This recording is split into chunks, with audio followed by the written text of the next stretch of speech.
Hey guys. So I was thinking about what I wanted to do for the final project, which I signed up to do a. It's either a digital game or a physical game, and I'm choosing to do a physical game because uh, over my tenure at DePaul, I've done everything that's very digital based, and I want to kind of explore mechanics that aren't as digital and are more physical. And this is kind of inspired from a mix of things. One from Brian Schrank, he's working on a game that is similar to this, but is more gladiatory style, while mine is more, I'd say, fencing based.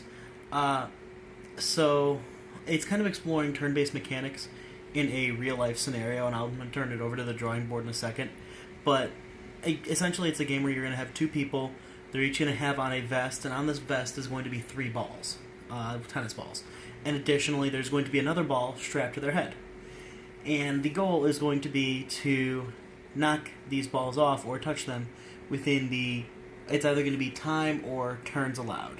I haven't decided yet. I'm going to play around with it a little bit, so I'm going to turn you over to the drawing board. And I really hope you're able to see my face, or maybe not.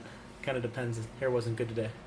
All right, so as you can see, I've got red and blue, and the idea is you're going to be able to. You have essentially with your stick, you're going to try and knock off one ball. Ball's going to be positioned on each side, and then one in the center of the stomach, and then one on the head. And if you knock a ball off, it's 10 points.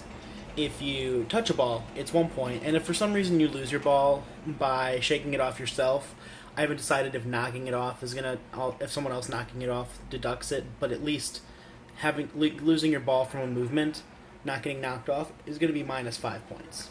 And so it's essentially going to be turn-based, and each turn you can choose to attack or put yourself in a defensive stance. So it kind of, in that respect, similar to Ninja, where everybody gets one fluid movement to do what they want.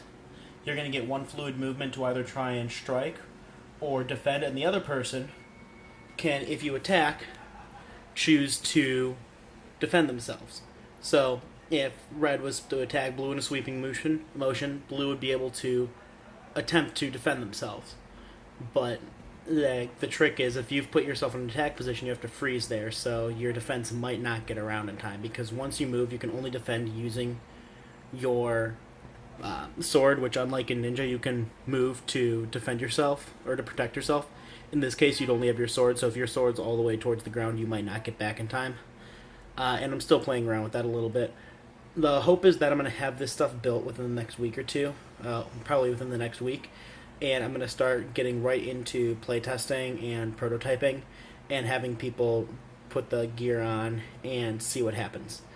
And so that way, when class is over, hopefully it's more than just a prototype and this is a full feature thing that I can start showing off to people.